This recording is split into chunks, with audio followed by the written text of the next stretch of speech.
Anywhere you go, you belong. Anywhere you say, anywhere.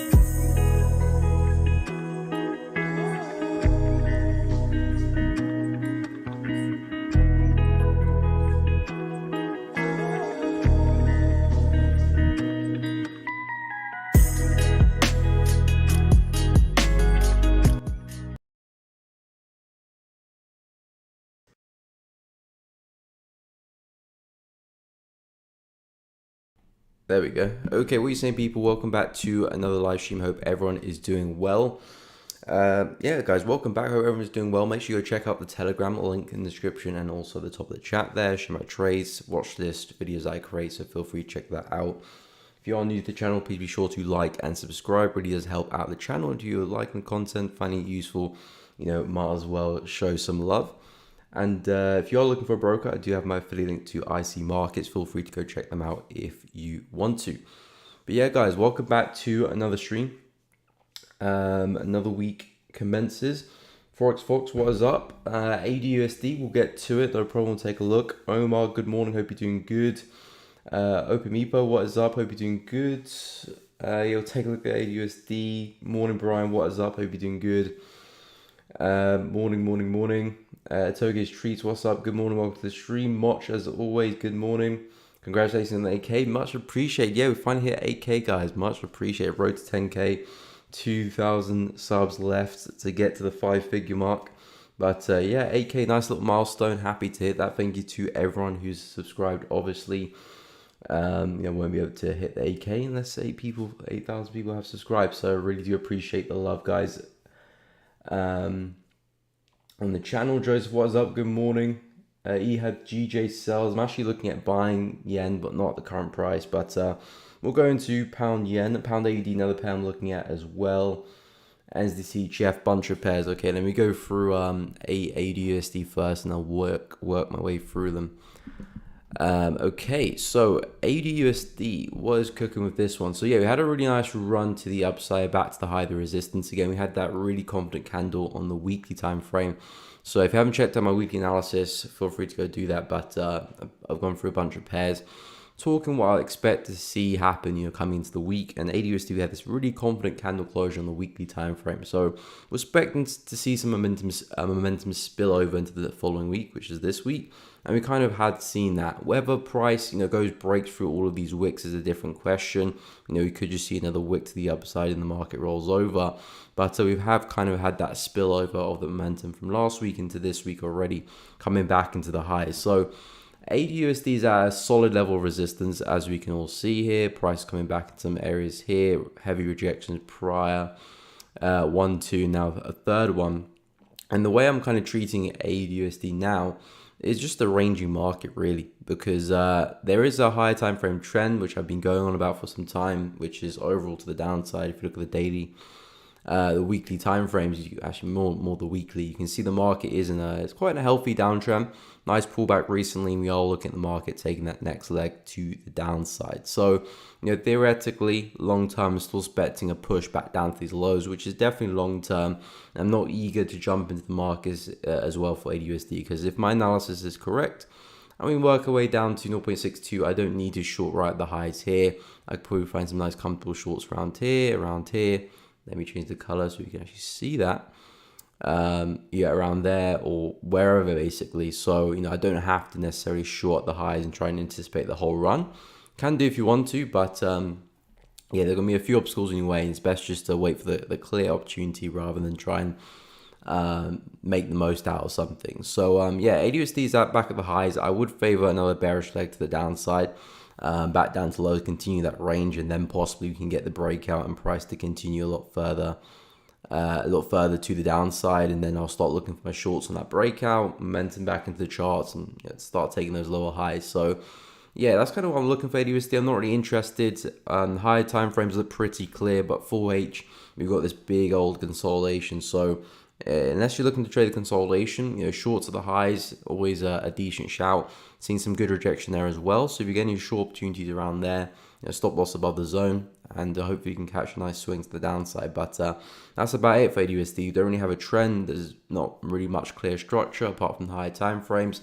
All we've got is the market ranging, rebounding against some strong resistance. So selling up high is a decent shout, but yeah, the price action is not really too exciting at the moment with this one.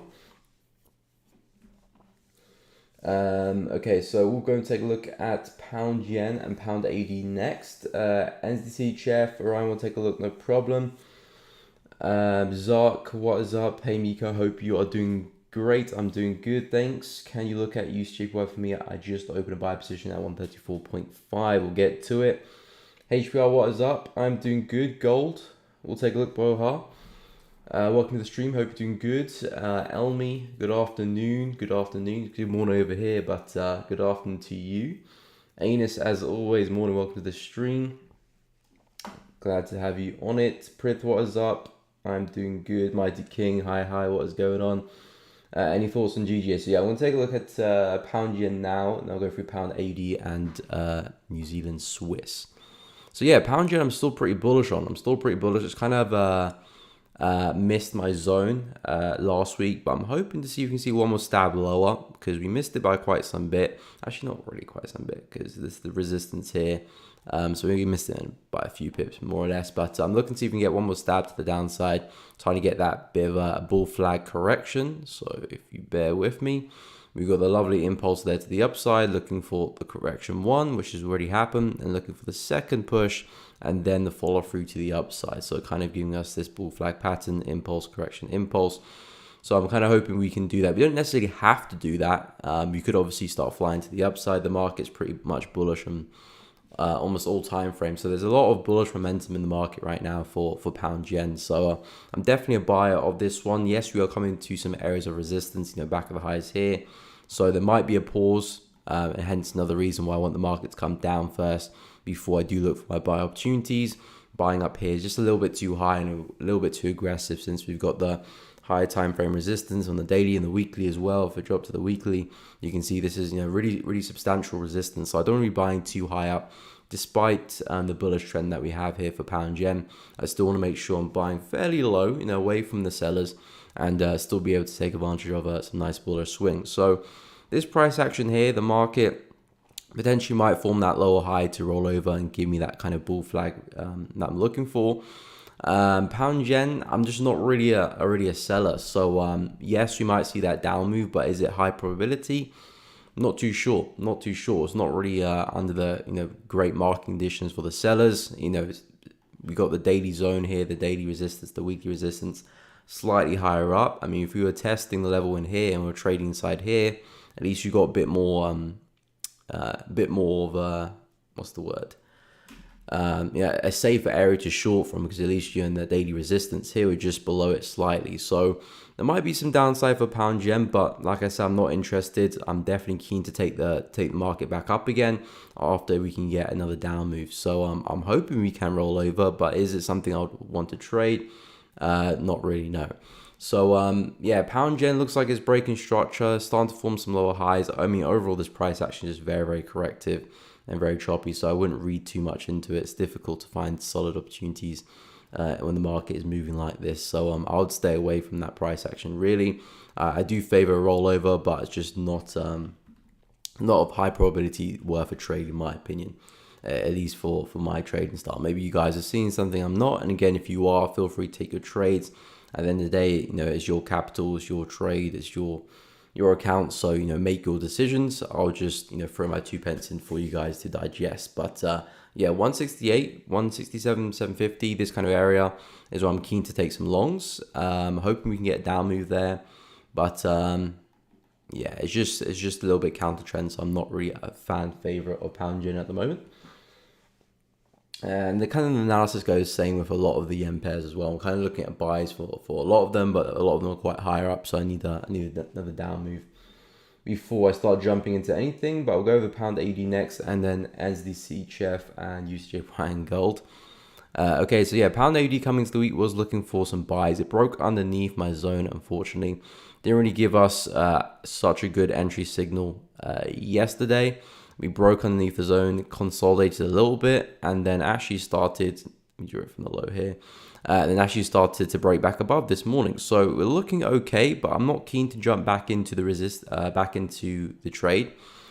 Because as you can see, we're back underneath this level of resistance on the daily time frame. I was hoping we can hold this level of support yesterday, and then coming in today, get the nice buy to the upside. But we actually closed solidly below the area with that daily candle closure. So now this level here is flipped as resistance. So I'm not too keen to jump back into the trade, even if we do see some upside. I'd rather wait for price to break back above this area first, and then get the push. There's also an area down here which might see a retest from the structure.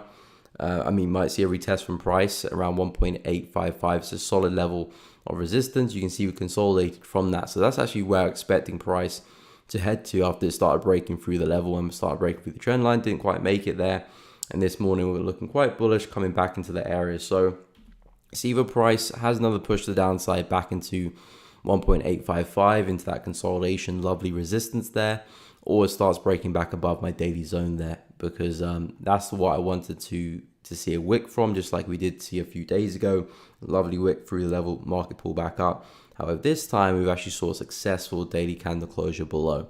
So I'm not too interested in long in pound AUD right now until I see market start recovering above this bigger zone, and then I'll start looking for some longs on the retest of it. So very, very simple opportunity. The market's still giving us higher highs and higher lows, but yeah, with that daily candle closure yesterday, I'm not keen to jump into any buys just yet. I mean, the direction and the structure is still up, so I'm still looking for buys for pound AUD. But with that daily candle closure, this is now an area of resistance, which could see us rolling over to the downside. And if you look at similar pairs to pound AUD, like pound NZD, that one's had a crazy move to the downside. UNZD as well, that one's had a crazy move to the downside, and UAD as well, big move to the downside as well. So I'm expecting some retracement for them, but pound AUD, I want to wait for a bit more development first before I jump into any buys for this one. So let's see if we can get back above 1.866, which is that daily zone, and then I'll start considering some buys. So hopefully that made sense there on pound AUD. Still playing the watch list though, but a bit hesitant to entering into that daily resistance. NZD CHF, another pair on the watch list. It's starting to break above my zone, but I'm still keen for some shorts. We'll take a look at that one as well. USJPY gold, we'll take a look too. Pound CAD, USJPY, I'm bullish on both pairs. What's your opinion? Yeah, I'm pretty bullish on USJPY, but I'm not currently liking the price action at the moment. We'll take a look in a bit more detail shortly. Let me just go through NZD CHF first, and then we'll go through gold as well. Okay, so New Zealand Swiss, looking to short this guy coming into the week. Had some really nice price action here. If I go to the higher time frames, you can see the market is still comfortably bearish. And again, we are starting to break above my zone, but nothing really has changed here for NZD CHF. The market's still overly bearish. In fact, we're approaching some daily resistance right now, as you can see there as well. So I'm expecting to see a lower high form sooner or later. We might stab a little bit higher. There's some support resistance above here, which we could push into around 0.56848. But as you can see, the last major lower high in the market was all the way up there. So we've got a lot of leeway, a lot of room to wiggle through if the market is going to form a lower high. If I whip out the old Fibonacci, you can see you've only just creeped into the 0.5. You could spike a little bit higher into the 0.618 and then start to see some downside from then onwards. So I'm looking at some shorts for this one. Originally had a solid trend line coming through the market like so. But as you can see, the market is just creeping back above that area there. So I'm a bit hesitant to jumping into this one because we're starting to break through the trend line. Yes, we're still holding to the resistance, but again, I want to see the market reject the trend line rather break through. So if you can see a nice shift in momentum, market comes back down underneath the area, that I would think about shorting, because then we've got the daily backing as well. We've got the break back in, and we're still holding the resistance at the same time. So if we can get a solid push back down for NZCGF, I will look to take the trade there to the downside. These are one of the pairs that had to coming into the week. I think a lot of the Swiss pairs are still pretty bearish, but they're seeing some retracement at the moment. So, misspelling there, NZCGFD. So yeah, looking for a lower high here, but as you can see, the market is breaking above the area slightly. So I need to see the market come back below before I start taking some shorts. And CAD Swiss as well. Looking for a move to the downside, but as you can see for this one, starting to break above that area. So I need to see price start giving me a nice shift of momentum back down, start breaking through some lows, start getting back underneath the trend line as well. And then I'll start looking for my entries, because for all we know, we could actually be seeing a breakout and the market start pushing a lot higher. So I need to be careful before jumping into some trades. But yeah, I'm still looking to short this one for a swing. Not probably back down to the lows. I'll probably look at some of these areas to take some targets. Not probably looking to hold it that long, but these are some good areas to consider for some TPs. So hopefully that made sense on NZD Swiss. We'll take a look at gold next, and USD. Actually, take a look at USD first, then we'll go into gold as well. Pound CAD, NAS 100, Franz, no problem. We'll take a look. Looking on it for sales for today. So yeah, pound yen, I do favor some downside, but like I said, it's a bit counter trend for me, and it's not really testing any major area of resistance as well. So it's not a particular solid place for me to look for any shorts. I'm still very much a bull, so I hope it does come down so I can buy it back up later on. So I do want to see a down move for pound yen, and quite frankly, most of the yen pairs. But yeah, just not willing to take any trades there. US 30 NAS, we'll take a look. Euro USD, Rajat, no problem. We'll take a look. Can you please take a look at pound USD? Okay, a bunch of pairs. Let me go through USJPY then gold first. So yeah, USJPY is still bullish on this one. The market's still printing higher highs and higher lows. So for this one, my weekly analysis, I said, I'm still pretty bullish on pound yen. The market's still creating higher highs and higher lows. So as we can see, low, high, low, high, low, high, low. Market ripped to the upside, creating some new highs, coming back into that resistance on the left. And then the market's had a big tank to the downside, very, very aggressive move. So I'm not such a fan of buying pound yen. Even though the structure is still bullish, we haven't violated any structure yet. As you can see, the market's still holding firmly above that price swing low. However, we've just had a very, very aggressive impulse to the downside. And normally, when we get an impulse in one way and an impulse back the other way in the kind of the same phase, so impulse, normally indicates, a fake move, normally indicates the market getting ready to turn around and go the other way. So the fact that the markets create this impulse up, impulse back down so aggressively, and now starting to reject this prior high down the left, we could actually be seeing a bit of a head and shoulder pattern, which I hinted at, excuse me, on my weekly analysis, that we could be forming a bit of a head and shoulder and could give us a down move there. Now, I'm not looking to sell that because, again, it's a little bit counter trend. I'm still looking for a move back to the upside. But for me to start looking for buys again, I need price to start breaking above 135, because that would tell me, okay, price is actually not looking to do that. We're starting to create some bullish structure now with this, impulse, correction, impulse. And then above that, yeah, buys look pretty solid back to 137.750. So pound yen for me, still very much a bull, still looking to buy the pair.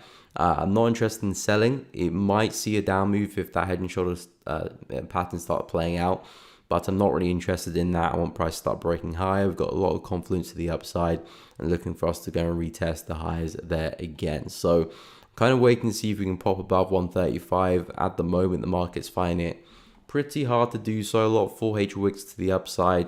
As you can see, pretty much consolidation. So it's 50-50 what price does. We could snap the highs or we could start breaking the lows. I'm not really going to try and guess what price is going to do here, but I do want to see some upside and then correction, and then looking for further upside there. So yeah, I'm still bullish on pound yen, but price action right now holding onto a key resistance, giving us a lot of wicks there to the upside. So it's not looking too good for the buyers at this moment in time. If you can see some injection of momentum to the upside and get some breakout from somewhere, then yeah, the buys look good after that. But at the moment in time, we've got resistance here, so it's not the best place to be buying into.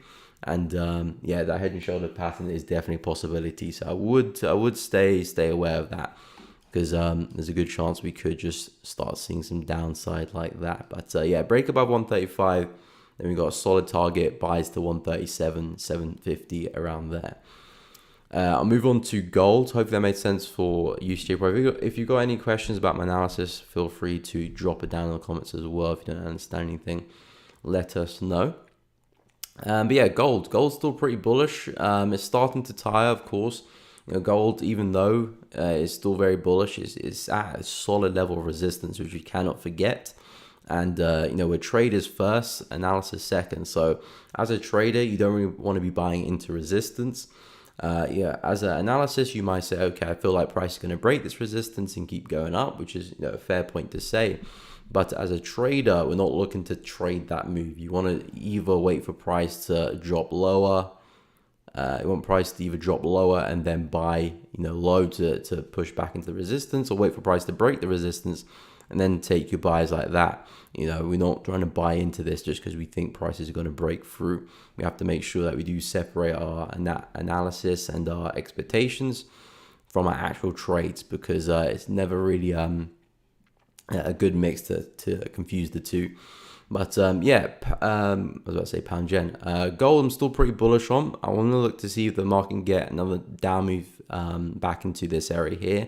Now I'll look for some buys back up again, because although gold is still quite bullish, it's very, very corrective and showing a lot of signs of exhaustion.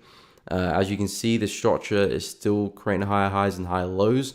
But this type of price action is normally what we see at the end of trends and the highs of trends, when we get ready to take a bigger retracement, which I feel like gold can do. But I feel like we can probably get one more pop to the upside. It might not go all the way. It might not go all the way to the highs, to the resistance, or break through some new highs. We might just get a slight pop to the upside, then we get a lower high form, and then price looks to reverse. But either which way, we can probably still profit on this move here to the upside. So for me, for gold, I'm still looking at around the 2K mark. See if we can get another down move into that area. Nice little wick through this zone would be very, very nice. And then, yeah, looking for a buy to the upside. But, I would not push the trade further than the resistance at 250. Even though I'm expecting gold to print some new all-time highs, at least for this broker anyway, and keep pushing. I'm not willing to hold that trade that long. I want to take at least majority of the profit. You can probably leave 10-20% to run if you want to, but it's always best to be safe than sorry. And coming to major levels of resistance, you do want to make sure you're banking your profit. So yeah, gold, looking for a stab higher from around 2K. And then, probably we'll start backing away from gold, because this price action is very, very corrective. And what I'll be expecting to happen is, obviously, you've got the impulse, correction, big impulse up, expecting another big retracement, and then maybe the next phase to the upside. Or we might just see a crazy move up, depending. Something fundamentally could happen. But that's kind of my analysis and the trade opportunity I'm looking at for gold. So I hope that made sense. We'll take a look at NAS, pound CAD first, sorry. Then we'll go through NAS and US30, through some indices. We'll go through pound USD and euro as well. Euro JPY, no problem. Check the 15 minute. Which pair do you want me to take a look in the 15 minute? EHAB, no problem. Ain is happy to help. We'll go through some indices, no problem. Jordan, what is up? Hoping he's doing good. Euro Seat Chef, any thoughts? I'm still quite bearish on Euro Swiss. Looking for prices to still come back down to that daily support, but I need a bigger pullback for Euro Swiss before I look to short. We'll go into some detail in a moment. Sculpt, TFX, what is up? I am doing good. Hope you are as well. Poppy, leave a like, much appreciated. If you are enjoying the channel, please be sure to drop a like on the video. It does really help out. I appreciate it. And we hit 8K subscribe. I completely messed up my words there. We hit 8K subscribers the other day. Really appreciate everyone who subscribed lately and just at any point really. But yeah, road to 10k is getting ever so closer. So yeah, let's keep the momentum going. But yeah, pound CAD. Pound CAD's an interesting one. I'm quite bullish on this pair since we have broken through a substantial level of support, which was resistance, but now turned support. As you can see, we've got the major weekly level here, but I've kind of just refined it down to this daily zone. So pound CAD's at a nice little area. It's at a nice little area. I believe we're coming to the 50 or the fib, or have we just missed it? No, we are. I mean, maybe by a pip, we've just, or like a third of a pip, we might have missed the 50 there. But nonetheless, we're at a good area of support. So if we can get a nice reaction here, which is not really doing much there, I'm not gonna lie. If we can get a nice wick through the zone, this would be a very nice buy confirmation. If we can get a nice wick through the zone and the market pulls back up, gives us nice bullish engulfing, that could be a really nice place to buy. I'm liking the setup here for pound CAD. We've taken out some weaker lows here. We're testing a major level of resistance, even higher time frames as well, weekly, monthly too. It's just that the price action in the zone here is a little bit not what you want to see. We get a big wick to the upside. This is a sign that the market's trying to fake higher, probably to actually go lower.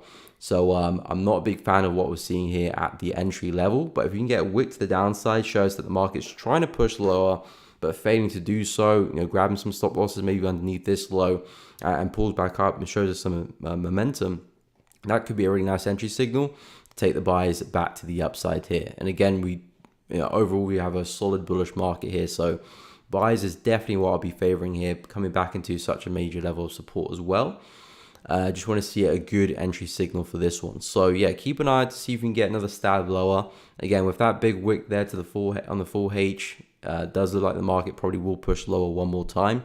So we'll see what happens with that push, because that one more push could end up being the start of more pushes and the market could break through and head down a lot further.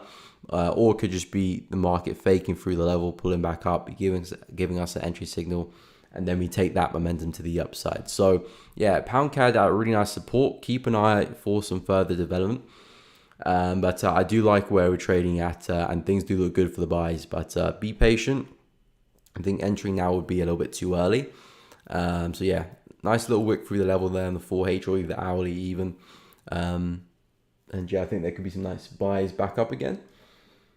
Okay, I'll go through some indices now. US 30, NAS. Let's take a look at pound USD, Euro USD as well.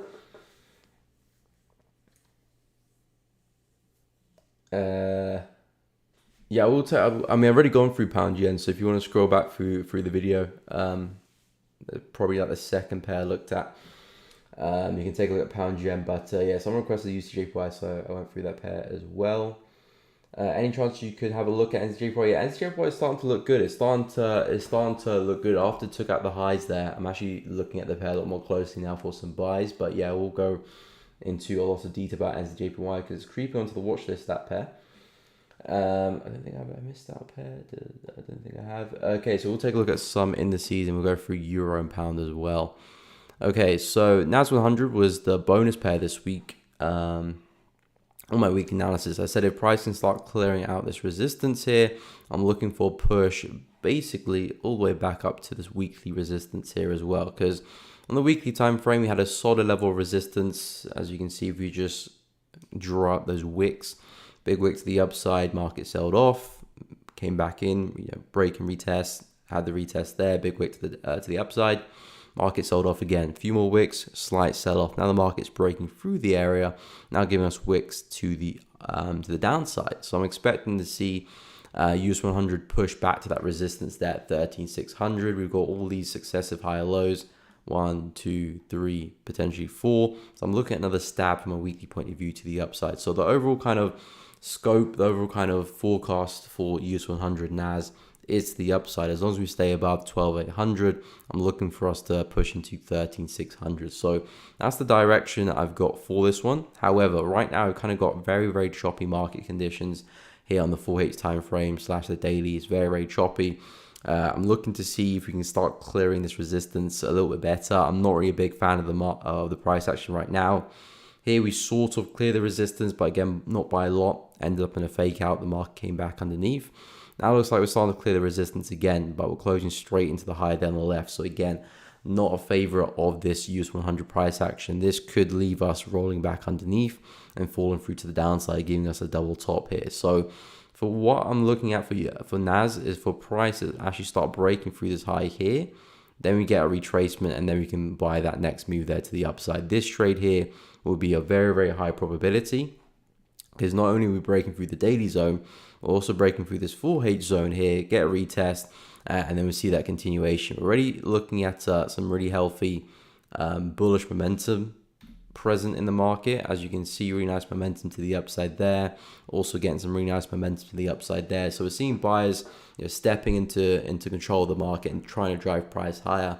However, they're just failing to break through the key resistance, which is the most important bit actually, because it doesn't matter if we're getting strong moves like this. If it's just into a resistance and price is not breaking the resistance, then we actually expect the market to topple over. These only become important, these impulsive drives only become important if we see higher highs. So if the market starts pushing through this resistance here, starts creating higher highs, then our pullbacks after that will become very, very high probability. Simple break and retest and looking to push into the weekly zone just above us around 13,600. So NAS to me looks like a solid opportunity, but we do need to start breaking through the highs here at 13,285. If not, like I said, that double top is a strong possibility. We've had one fake out, could see another fake out, and the market could roll over back down again because overall we've kind of just got consolidation. So I'm kind of trading at the height of the consolidation right now. The market can either do one or two things: break out the consolidation or respect the high and roll back over. So that is it's a 50-50 shot right now. So I wouldn't be looking to go into buy NAS just yet. I'll be waiting to see if we can break the high and then get the retest of that 13,282 level, and then the buys back to 13,600 looks very, very nice there. So keep an eye out for that opportunity. US 30. This one I haven't looked in too much detail. Obviously, NAS was the bonus pair, so I'm familiar with the price action here. US 30 is struggling to break through the resistance here. We've had numerous attempts trying to break through this area. As you can see, originally formed it back over here, and then we've had 1, 2, and now a third reaction at this area. So price is really failing to break through this 33,600 level. Might present some more downside for US 30 from a weekly perspective. If I go in the daily time frame, again, we're getting those major low highs there as well. We've had that break of structure to the downside. So yeah, US 30 is actually looking pretty bearish. Although NAS I favor more upside, US 30 I'm favoring more downside here. Market formed this low, had a big sharp rally to the upside for all this impulsive behavior. It just about cleared the highs there, but after clearing the highs, it toppled over and came straight back down, clearing the lows. So I'm expecting just to see another lower high form and another push back down to the support area here. If I whip out the old Fibonacci, you can see we just wicked into the 0.618. So that was a very nice wick there, back into some nice resistance, which originally gave us a really nice impulse to the downside. So shorts look pretty good here for US 30. Although I favor buys for NAS, US 30 structure is very, very bearish to me. Also rejecting that higher time frame resistance. Let's not forget on the weekly, we've got that higher time frame backing as well. And even from a 4H perspective, daily 4H perspective, things are looking pretty bearish here. So if you're looking at shorting this pair, this would have been a nice short there. What was that? Monday. So that would have been a nice short on Monday. Really nice bearish engulfing there on the hourly time frame. So that would have been a very nice short at the end of that candle. Stop loss above the zone. So if you're looking to get involved now, you even want to see price go for the double top, another push back into the resistance, and then get the sell off. So then this becomes a really nice opportunity to get back involved. Or you might need to go to the low time frames like 30-minute, 15-minute, and look for some break and retest on the lower time frames in these areas here. So it's up to you how you want to trade it, but the lower time frames could give you some nice entries. But then again, up here is the safest place to get it because your stop loss is above the zone, and if price is starting to break through that, then it might actually be going up instead. But a lower time frame, you can still get faked out, and then the move can actually happen. So it's up to you how you want to trade that, but yeah, 33,700 is solid zone to short from. So if you can get another stab higher, that would be decent. And then yeah, simply looking for pushback down to support. Nothing more complicated than that. The support level here could be a nice place to bank some partial as well. because there's a possibility you might come into the support there and then start reversing. So 33, 300 is a nice place to bank some partials if you want to, or just push it all the way back down to the prior lows. That will make sense as well. So it's up to you how to manage that trade. But yeah, US30, I do favor more downside. Euro USD, pound USD, will take a look as well. And then I'll go through Euro Yen and Euro Swiss, NZJPY. Let's not forget about that one. Hi Miko, we can take a look at oil, no problem. Always appreciate analysis, no problem. We'll take a look. Poppy, I haven't been able to find a trade this week. There's a lot of action, but nothing that suits my trading style. And again, that's going to happen sometimes. Again, that's where the kind of fear of missing out really does come into play from my point of view, because you can have fear of missing out just in general because you're not in a trade. But sometimes you really get it bad when you've got a trading style, you've got a plan to trade, but then you're seeing the market move and you're like, I feel like I should be in that. But if you look at the market objectively, there is nothing that actually fits your plan. So, you shouldn't be in the trade, but then because you see all this movement and you're not trading it, maybe seeing other people trade it and you feel like you're missing out, that's a big feeling to combat. But just know that you're doing the right thing, not getting involved. Because if you do get involved and take a loss, you will be pretty angry with yourself. You should have just stayed out the market and wait for your trading criteria to present themselves rather than take an unnecessary loss. So yeah, it takes some willpower, but eventually you'll get used to it. Okay, so let me go take a look at Euro and Pound. So Euro USD, I don't like the price action at all. I'm waiting for a lot more development with this one before I do anything. Price is still trading in this big zone here on the daily chart. As you can see, solid level resistance.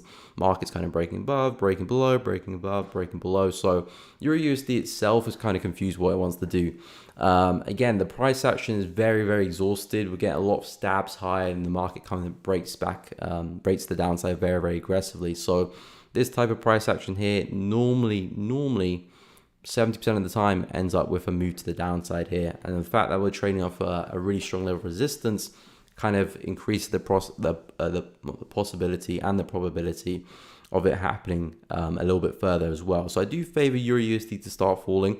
It kind of lines up with the gold structure as well. If I go over gold quickly, as you can see, gold is not really trading, well, it is kind of trading at a major level of resistance, but not as much so as Euro USD. But again, we're kind of getting a similar price action of prices pushing higher, corrective nature, expecting a down move eventually. So Euro USD kind of fits the bill. I'm looking for that down move. Again, I'm not willing to trade it until I see structure start breaking, some lower highs start forming. And that's when I'll start looking for some shorts. So again, the analysis from the weekend still stands. Either Euro USD does one or two things, pops above this resistance here, shows me that the bullish momentum is still alive, and then okay, I'll look for the buys above the highs and continue that trend. Or it breaks the downside, starts breaking through some clear structure, some lows like so. This would be very, very beautiful. And then I'll be looking for the correction, lower high, and continuation to the downside, maybe retesting some support like so. So I'm looking for some lower highs and some lower lows first before I start engaging any shorts. Just because I said, there's a strong chance we'll probably see a down move here from the daily.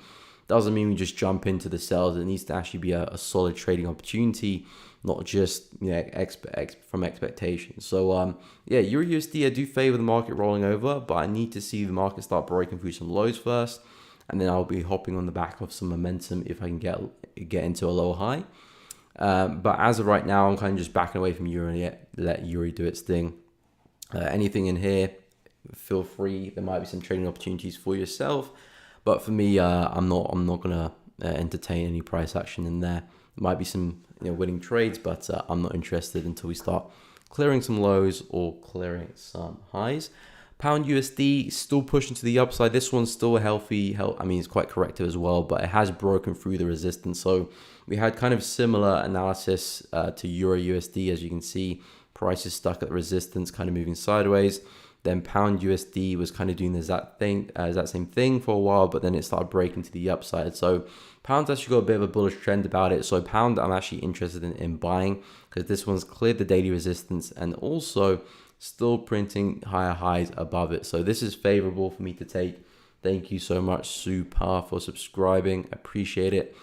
So yeah, this one's favorable for me to take. So personally, I'm just looking for some deeper corrections. This was one of the levels I was interested in last week, or yeah, towards the end of last week, for a retest of 1.25. Nice psychological level. Also a really nice resistance.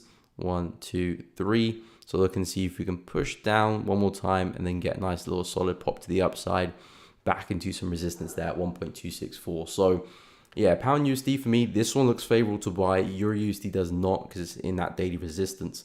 Unless Euro starts clearing the highs too, like pound did, starts clearing the highs like so, then yeah, sure, Euro USD buys look good. But at the moment, Euro USD is still kind of flirting with that resistance. So I need them to break away, whether up or down, not really too bothered. We can still find good trades in both directions. But pound though, pound I'm only looking for buys until again we break through some structure. Then I will put my bias on pause. Okay, so I'll go through Euro Yen, Euro Swiss next, and NZD JPY, and oil too. Let's not forget about that one. Loic was up. Hey, you're ready? Check silver. I'd love to know your thoughts on analysis on it. Yeah, silver I do dabble in slightly. When I'm looking at gold, I sometimes look at silver. I have traded it a few times before, not as much as gold, but yeah, we'll take a look at silver. I mean, I do trade it, but yeah, it's very rarely. Can't remember my last trade in silver, to be honest. Morning, Richard. What's up? Welcome to the stream. Can you take a look at USD? I'll take a look at oil as well. Life in the UK, do you have a look at GJ yet? What's your bias? Yeah, I'm still bullish on pound gem, but I need price to come lower first. I know some people are probably looking at sales at the current price action and where it is, but I need price to drop first before I can look to buy. So there might be some sales to take advantage of that drop, but that drop is kind of wishy-washy in my opinion. So I'm not really looking at selling, but I'll take a look at pound yen shortly. Again, USD, Martin will take a look, no problem. Bro, can you look at USD? Okay, pound yen rejecting previous high on the 15. Okay, we'll take a look. Miko, have you considered having a Discord channel where you can have paid subscription where people can actually ask you real time about some trades they want to take? Yeah, I'm actually probably going to do that, but after I finish creating my my mentorship first, I'm going to get that out of the way, because yeah, don't want to be too kind of all over the place, and that guys didn't actually have my time apart from the streams, of course. But yeah, I probably would do that, but it'd probably be like in a month or two maybe. So yeah, hold out for that. But yeah, I've got a lot going on at the moment, so my time's a little bit stretched right now. So yeah, when that's done and that's out of the way, then yeah, I probably will create something like that on Discord as well. Okay, so what pairs I say was it NZJPY, Euro JPY, and Euro Swiss? Okay, so Euro Swiss. Yeah, so this one I'm looking at more downside. I'm looking at more downside for Euro Swiss back down to this level of support. Price action is a little bit corrective, but I still expect us to get down there. I was looking to see if we can get one more pop to the upside this week, coming into this area, one more spike back into that resistance, and then get the shorts to the downside. However, we kind of opened up and kind of slowly rolled over to the downside here. So I'm looking to see if we get one more pop to the upside and then get the shorts, because I don't want to be shorting down here. This is just not a good place to sell at all. Close that support there. You're coming back to the origin of this bullish impulse there too. And the market is a little bit exhausted too. So I want to be selling up high where I can get a safe stop loss and also maximize my risk to reward at the same time. So, kill two birds with one stone. So yeah, that's kind of what I'm looking at for Euro Swiss. Analysis is pretty simple. If I scale to the higher time frames, you can see market still consistent with the lower highs, 1, 2, 3, 4, potentially 5 there as well. So the lower highs are very prominent. The market is still pretty bearish, and I'm expecting us to creep lower into this level of support and maybe end up breaking through. If you look at a lot of the Swiss pairs, a lot of them, quite a few of them have created some new lows, all-time lows even. I think CAD Swiss has done that. I think ADCHF and NZDCHF are not too far away as well. So I'm still looking at this Euro Swiss pair rolling over and eventually probably breaking through 0.97, this support, but at least coming back for another test is what I'm looking at. So yeah, Euro Swiss shorts look pretty good. Need another stab higher first to get the trade in. I'm not willing to short down these lows. Feel free on the lower time frames. There might be some entries there. But from a 4H hourly perspective, this is what I'm looking at. Another pop high and then get the follow through to the downside. NZJPY we'll take a look at next. And oil as well. So yeah, NZJPY. So yeah, like I said, NZJPY is starting to look really nice, really nice. I wasn't too much of a fan of it, but it's starting to clear up some highs, as you can see, breaking through that structure. We didn't quite do that last week. We wicked through the level, and again, I want candle closures to classify breakouts, yes, but breakout structures as well. I want to see solid candle closures, and as you can see, on Monday's candle, we got that candle closure there. So I'm looking for more upside for this one. Had a nice solid break and retest of this structure here last week, and the market since then has been creating higher lows, as you can see that down here, 1, 2, 3 over here, and hopefully I'm looking at catching the 4th on the retest of some structure.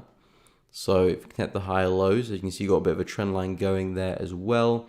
I'm looking to see, if I go to the daily time frame real quick, we can get a retest of this resistance here. So this is the resistance that the market was holding once over there, second time over there, slight fake out above the level over there. Then obviously it was holding it there again, and now we're popping above that level. So I'm looking to see if we can get, a wick to the downside on the next daily candle, or maybe tomorrow's daily candle or whatever. And you get a wick to the downside, retest this structure here. This is where we'll find our buys in the lower time frames and take advantage of the momentum of price pushing higher. So NZJPY, I'm looking at a big move back to the highs probably. I mean, overall, if you scale out, it's like a big ranging market. But with the momentum shifting, with the weekly time frame as well, getting some nice solid candle closures, I'm favoring price just to make its way back to the high of the resistance. So that's kind of the end goal of the trade, back to that resistance, and then maybe you might swing that down again. Have no idea. But yeah, the buys look pretty good now for NZJPY. We're breaking through some solid resistance, breaking through some structure, and now at 85, looking for the retest of that level looks pretty good. So yeah, if you can get a push back down to that level, I'll be more than happy to start taking some longs. Obviously, we'll look for the valid entry confirmation, not just jump in. But yeah, as things stand, NZJPY, I'm a big fan of it. Again, like I said, a lot of JPY pairs. Euro Yen, I'm still looking for buys for that one. Need to take a look at that pair. Euro Yen, I'm still looking at buys. Pound Yen, I'm looking at buys as well. CHF JPY, I'm looking at buys. Pound Yen, I'm looking at buys, but obviously I want price to come back down there first. We'll take a look at Pound Yen in the 50-minute in a short while. CAD Yen, I'm looking at buys, but I'm not really too sure where I'd find the buy, because the only kind of viable area for me is down here. Right now, price is in some solid level of resistance right now on the daily, so I don't really want to be buying into this area. So yeah, any buys around here is kind of off the table. I need price to come a lot further down, or if price starts clearing the highs again, then yeah, that becomes interesting. But I need not a lot of development for that to happen before I become interested. But yeah, CAD I'm looking at buys too. So yeah, a lot of yen pairs. I'm just looking to keep that momentum alive and start buying. USD is the only one on which I'm a little bit because of that big impulse back down. But we'll see how it pans out. It might start breaking above 135, and if it does, I'll be interested for some longs. Okay, I'll go for Euro Yen now. I'll jump over to oil. So Euro Yen, another pair on the watch list. This is actually on the watch list. I'm looking for buys. Again, looking for price to start reaching back to the resistance up there.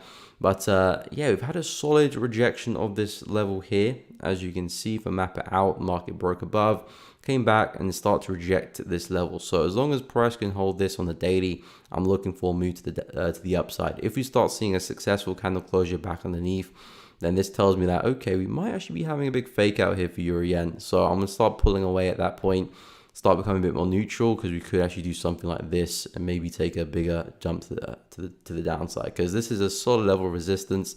Started this huge down move there. It could be looking to do that same thing again, or we could be doing a solid break and retest for the market to rally higher. So the daily candle closure is going to be important to see what happens. But my area of interest still lies at this support area. I'll see what we can get there. Get a nice wick into that, nice stab high, shift of momentum. I'll be keen to take some buys and looking for a move back to the highs, which is at 151, I believe. So yeah, that's kind of the plan I'm looking at for Euro Yen. Still a long way to go. I need to see the push into the 147.5 first, but also I will keep one eye on that daily candle closure, because if we see a strong candle closure breaking below, I will be looking to back away, because yeah, we might actually be seeing a big fake out on the daily, and this is starting to shape up like a possible head and shoulder as well, similar to USD/JPY. So I'm going to stay vigilant, but yeah, bias is still comfortably to the upside until we start breaking structure, which is this low. Actually, no, this low here, because this is the low that gave us the new highs. You could still wick through this one and still, you know, be bullish perfectly fine. But if you start breaking through this point, yeah, that's a definite point for me to back away from longs and probably start looking for shorts. So yeah, that's kind of my outlook on Euro Yen. We'll take a look at oil. A few people have asked for oil, so we'll get onto that one, no problemo. USD will take a look as well, and then we'll take a look at pound yen on the 15.2. Phronesis, what is up? UAD will take a look, no problem. Cheers, Miko. I've also just added it to my watch list. Nice. Yeah, NZJ is looking really good. So let's hope we can find some trades pretty soon, to be fair. But it just needs to see, you know, big strong candle coming down, and it's in that entry level. So maybe even later today, or maybe tomorrow, I could start finding some trades there. As the USD sells on the 15. Okay, so pound yen 15 and the USD 15. We'll take a look. Do you look at currency strength? No, I do not. I don't really look at currency strength because my view, you know, things change all the time. The pair that you could be looking to trade, you know, at one moment could be pretty weak, and then you enter a buy, and then suddenly it's gained strength because it's reacted with a support area, and now it's looking pretty bullish. So, you know, that happened with my trade.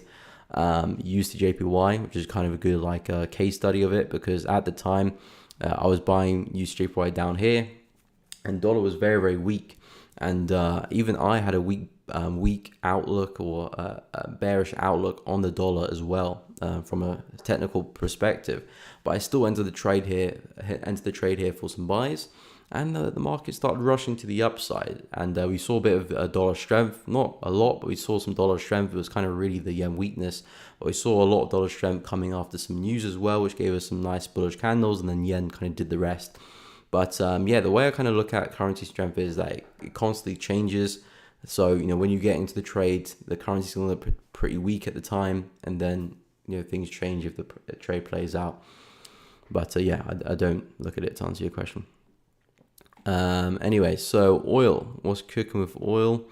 Yeah, big stab to the downside last week. I remember that. Big stab to the downside. I can't remember, was that after the Fed or yeah, Wednesday? Not really. It's like 11 o'clock.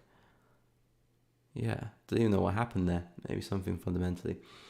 Okay, so yeah, price wicked into the low.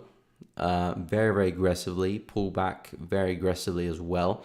I wonder how quick it was. Was it just like a big flash crash, or 50-minute time frame? Yeah, it might have been a big flash crash, because yeah, it was just one big candle in the 5-minute, maybe 2 or 3 in the 1 minute. So yeah, anyone with a stop loss there could have suffered from slippage, or if they didn't have a stop loss, I mean, if they didn't have a stop loss, if they held, they would be back in profit. But yeah, nasty thing. Anyway, so yeah, oh, it's not even a wick there on the daily.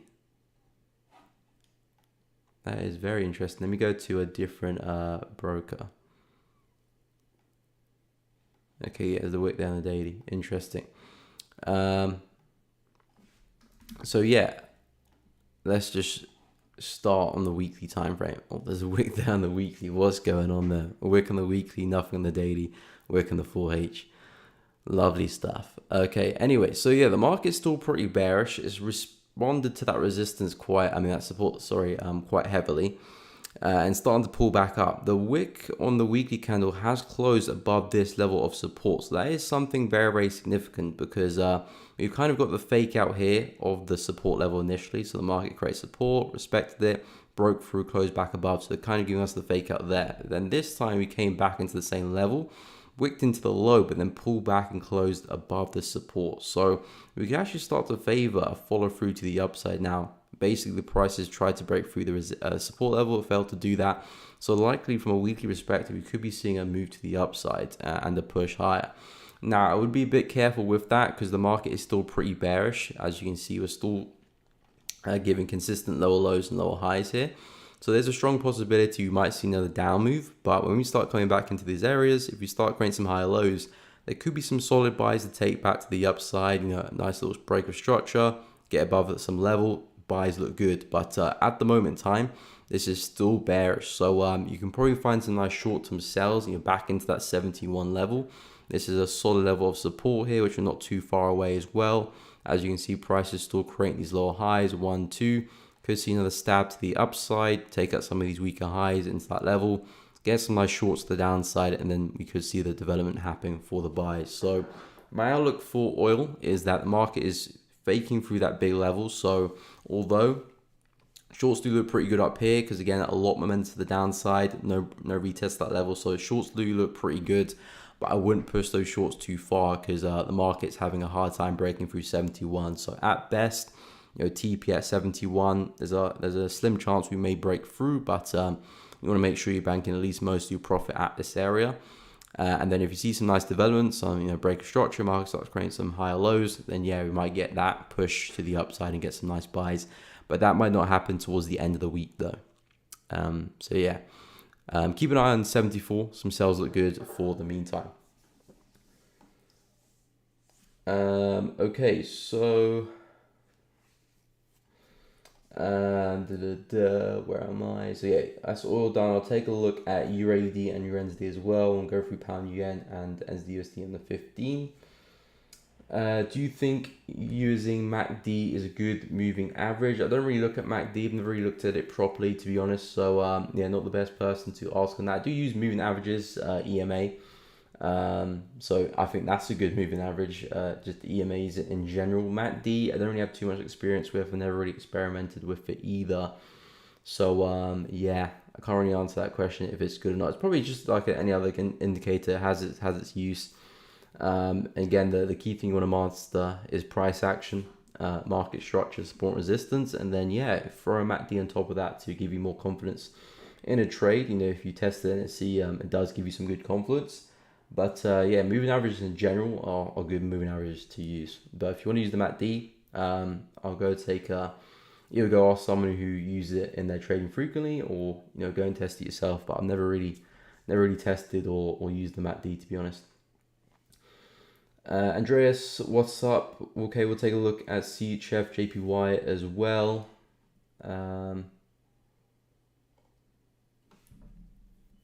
CHF JPY we'll take a look. That's a pair that I'm looking at as well, similar to Euro Yen and Pound Yen. No problem, Poppy. Happy to help. Patient is the key to a good trading. As long as I'm keeping track of what is happening, a trade will come. Of course. And a good way to help your confidence. A good way to help your confidence, and something that I started doing since January this year, is every single possible trade that fits your plan objectively. So not looking at it in terms of emotions or we expect things going to happen.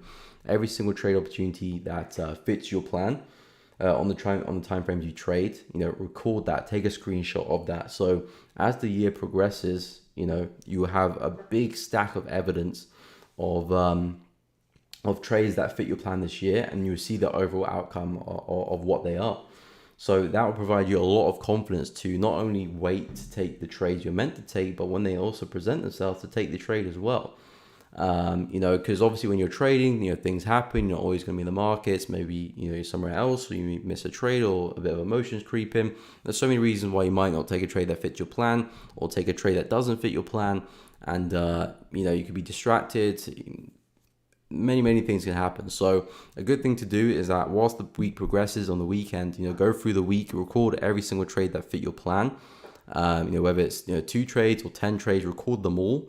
And then 6 months, a year from now, you'll look back and see, okay, this whole year, this whole 6 month span, my trades were successful. Obviously not every single one will be successful, but if you're in profit and decent amount of profit, it gives you so much confidence to wait for your trade when it presents itself, but also to take it as well. So it's a good thing to do, and obviously it provides extra practice as well, and trains your eyes as well, so you can spot them easier.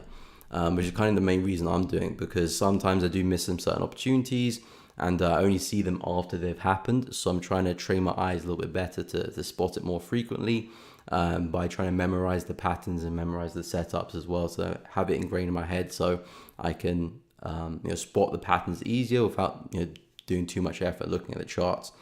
So some trades slip away from my fingers so that I only see, oh yeah, there was some nice shorts on CAD Swiss on the on Thursday, but I just wasn't looking at CAD Swiss on Thursday. So good thing is just record all the trades you take, and then go through them and see the results they present themselves, and that itself gives you so much confidence to take your trades in the future. But anyway, we'll take a look at EURAD and Euro NZD. So EURAD, that was a big start there. EURAD, Euro NZD. Both have seen some major downside, and has EURAD broken some structure? It looks like it is. I'll probably wait for a daily candle close to really confirm things. Excuse me. Okay, we have had a daily candle closure. I mean, it's not really broken through, probably closed below by like a pip. But again, when I'm looking at my breakup structure, my breakouts, I want to see some confident candle closures, something like NZDJPY. This one, a pip, it's kind of 50-50. But anyway, so we have cleared some structure here as well. So there is a slight bearish counter trend here. If I include the higher lows, as you can see, 1, 2, 3, 4, we've broken through that and obviously broken through some support here as well. So with EURAD, I do expect to see some retracement, but I do expect to see a lower high probably present itself and follow through to the downside. We've got one over here, got a second one over there, third one, possibly could be seeing a fourth as well. And I believe this one has rejected a really key resistance as well. So yeah, it is coming from a very, very strong level of resistance here. As you can see, this was kind of like a big head and shoulder pattern, left shoulder, head, right shoulder, big sell up to the downside, market's back in that area. And again, from a weekly perspective, humongous weekly bearish engulfing. So if you get big bearish engulfing on the weekly, there's a strong chance that the following week will close as a bearish candle. It could be a small bearish candle, it could be another big bearish candle. As you can see here, we had a really nice bearish engulfing, and then the next candle was slightly bearish, and then we started gaining some momentum as the week progressed. But that once you get solid price action like this, there's a 70% chance that the next week will be bearish as well. So looking at this here, there's a pretty high chance that we'll probably close as a bearish candle. We don't have to, so don't get too overly confident. We could be bullish, we could still push higher, but we know the chances of this candle closing bearish is far greater. So I do see some more downside as well for EURAD, but a pullback would be nice. Get that lower high in and take some shorts accordingly.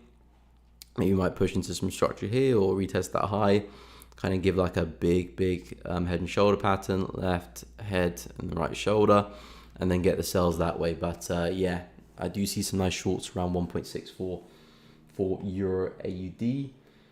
Euro NZD,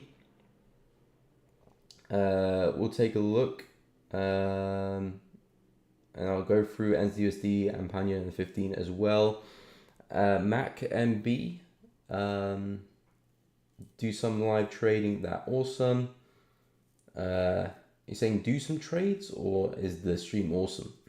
Either which way, appreciate it. Yeah, silver, forgot about silver, we'll take a look at silver as well. Poppy, I think, oh no, camera, yeah, I did forget to charge it, my bad people. I did forget to put my camera on charge yesterday.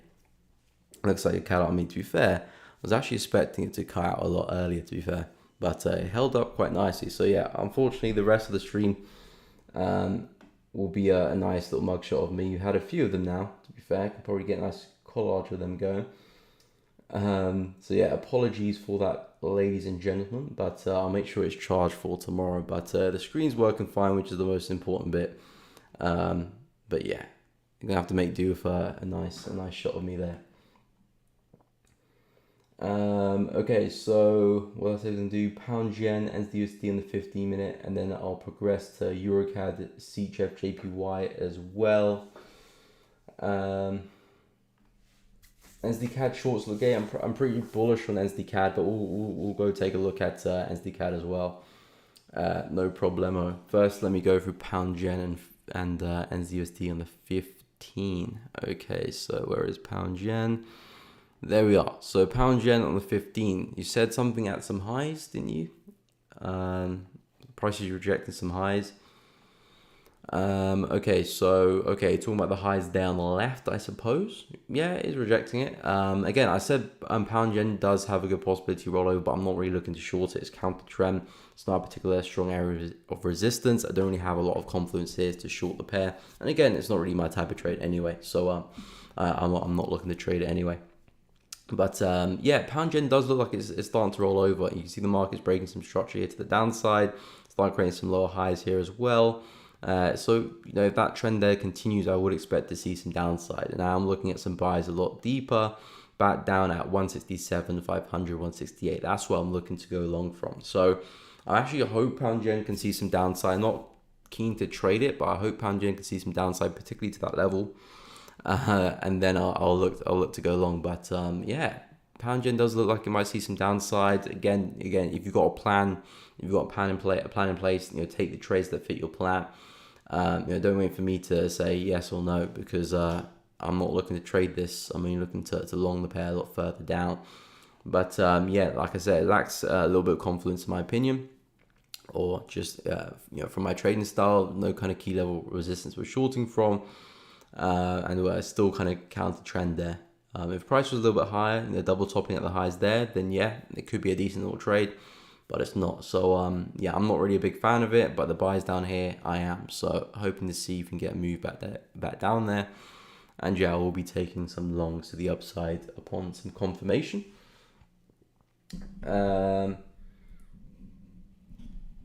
Okay, so we'll take a look at what's it? I was going to take a look at NZUSD on the 15 as well. Then we'll go for EuroCAD and CHF JPY. So NZUSD on the 15. So this one's back at some solid resistance as well, similar to AUDUSD. So the AUDUSD is kind of like a clean range. This one's coming back at some nice resistance as well, but again, I wouldn't say I'll look to short here. There's nothing really going for NZUSD apart from the level of resistance, to be honest. I mean, on the high time frames, yeah, things do look pretty good. The market is in a healthy downtrend. Long term, still looking for a push back down to the lows there at 0.55. So yeah, the shorts do look pretty good for NZUSD, but the market's a little bit sideways, and I don't really have much confidence apart from that resistance. So in a kind of a similar situation to AUDUSD, I want to see if we can get a nice bearish trend going again. Then I'll be looking to jump into some shorts. But if you're looking to short up to the resistance, up at the high, feel free. But again, it doesn't really fit my criteria. There's not enough confidence there. So I'm not really looking to do anything up at these highs at 0.635. But if we can start forming some lower lows and some lower highs from that, then yeah, I'll be keen to jump in on the back of one of them and take it back down to some key support down here. And that will be my trade. But apart from that, I'll be backing away from NZUSD. I'm not really keen to do anything up at those prices at 0.635. If I drop to the 15-minute time frame, yeah, there's some counter trend structure here, but overall the structure in the 15 is still pretty bullish. We have this low here, the market pushed quite high. Might be some lower time frame sells coming into this area here, like on the 5-minute chart. Coming into this area here, might see some downside because again, we do have these lower highs, but it is kind of counter trend. So I'm not too sure how far it could go. We might see another big stab. We might see a slight one and the market starts pumping bullish again to the upside into that resistance. So keep an eye on 0.63393. There could be some nice sells there on the 5-minute. Maximize your risk reward that way, but again, wouldn't push the trade too far. You got some solid lows there to look to push into, but yeah, that's about it, because momentum is still pretty much with the buyers at this point. So sales are still a little bit tad aggressive, but on the 5-minute you can probably take advantage of some small moves and take your profit pretty early. But yeah, from a 4H perspective, not a fan of the price action either, so waiting for some more development there. CHF, JPY, Euro, Swiss, EuroCAD we'll take a look at next. Shorting as the CAD, yeah, another screen's frozen. My apologies, ladies and gentlemen. I will make sure it's charged for tomorrow. Okay.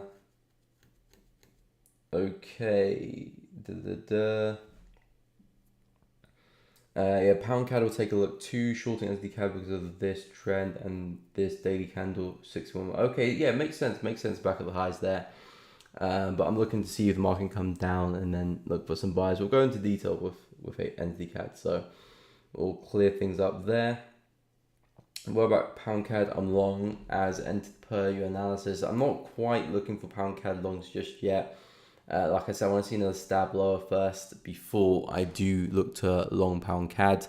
It's at a nice solid zone, but I want to see that stab lower before I look to buy and that shift of momentum, because we had that quite aggressive wick there to the upside, which I'm not a big fan of. I want to see that wicks pointing down, not in the way that I want to go.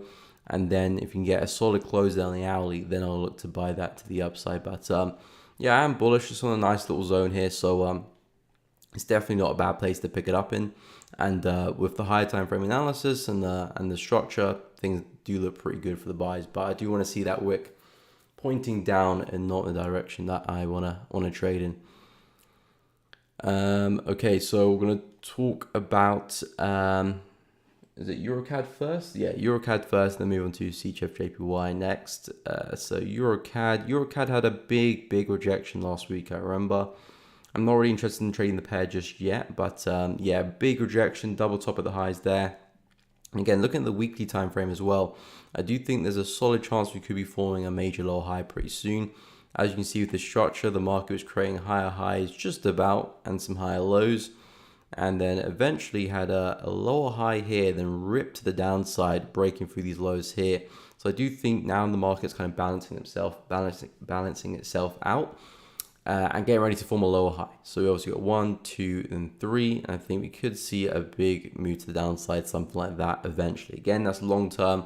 But if this is going to be the high to that move, we could start now be seeing a shift in structure from pretty bullish to, oh, there's a dodgy line there. From pretty bullish to now actually bearish. So we could actually start to, oh, that is just horrible. My drawing skills are in the bin today. But I think you guys get what I'm talking about. Looking for some lower highs and some lower lows somewhere, and then getting the shorts that way in the lower time frame. So with EuroCAD, we've got this significant double top there, as you can see. I'm going to be treating it until we actually break the highs, and we be treating that as the top of the trend. It's a little bit aggressive in anticipating the top of the trend like that, because we haven't had any significant break of structure yet. This is still kind of the main higher low, that I need price to break through. But if you do start forming some solid lower highs here, I do think those shorts will be very favorable. And especially with this huge impulse to the downside here, it does tell me that, okay, the bears are starting to creep in, especially with the wicks on the weekly as well.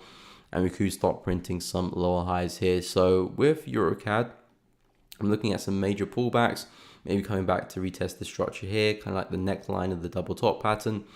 And yeah, start looking for some lower highs on a move back down. And then when we break through this low here, 1.57, 1.58, that's when I think, okay, we really broke the structure. Now this is probably when we get some really good heavy sells in. And if it is going to be the lower high in the weekly, we could be seeing some equal momentum like this and going right back down again, because this is still our retracement leg. So we could be seeing the impulse leg coming back in again and start seeing some big drops to the downside of this, maybe some long consolidation too, but probably get some phases like this there too. So yeah, I'm excited for the sells on EuroCAD, but need to wait patiently, because yeah, this is still a bullish market. Still need to print some lower highs, and I still need some retracement first. But yeah, some sells back down there look pretty good. So we'll keep an eye out there for EuroCAD. We'll move on to CHF So CHF I'm looking at some buys for CHF So I'm looking at price coming back into this level of support for another push to the upside, back into the highs there on the left. You can see if I quickly shift the daily time frame, price is breaking through a substantial level of resistance. These were major highs on the weekly, daily before. Now the market's actually retesting it as support. So pretty crazy rejection there. Nice bearish engulfing, failed. The market didn't really roll over, pushed to the upside, and now it's retesting that area and giving us some really nice wicks there to the downside on the daily time frame. So we can be pretty confident that the market is probably going to hold this level. If we don't and we see a strong candle closure back down below, down at these lows here on the daily, then I will be backing away from this, because again, this might just be a big fake out of the highs. And if that's the case and we start breaking lower, then we could actually be looking at some, did not mean to do that, we could actually be looking at some major sells to the downside and the market rolling over again. So yeah, it's at a pivotal point. CHF JPY, if we can hold this area, I'm looking at a pop to the upside, back to the highs, up around 153.8. But need to stay vigilant and ready, because if you do see that daily candle closure below, similar to Euro Yen as well, we could just be seeing big fake outs of these highs. So I need to be careful trading at this resistance. But so far, we're still seeing really healthy momentum, really nice bullish structure. So looking for impulse, pullback, and then another impulse to the upside. So 150.348 is what I'm looking to buy from. And yeah, targets realistically back to highs at 153.500. So still pretty keen in the buys, but I have to stay patient before I can find some trades, because still need a little bit of way to go before we get the buys. And again, we'll keep an eye on the daily time frame. Pound CAD we'll take a look at next. I'll go over silver and Euro CHF and entity CAD as well. I already took a look at pound CAD, sorry. Actually, let me do silver first, because Loic did request that ages ago, but I haven't gone through it yet. So we'll go through silver first, then Euro CHF too, then entity CAD as well.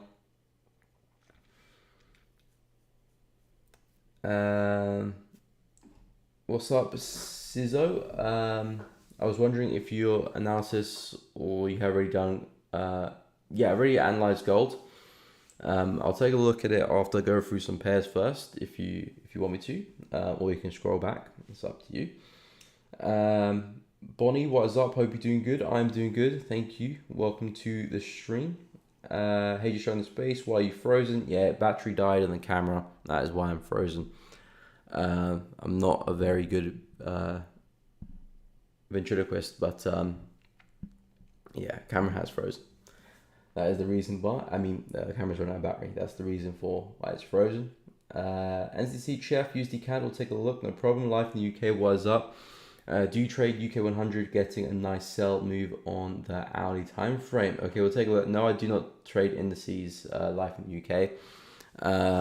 Yeah, I don't really trade indices, not because I don't want to, or well, I don't want to, but not because my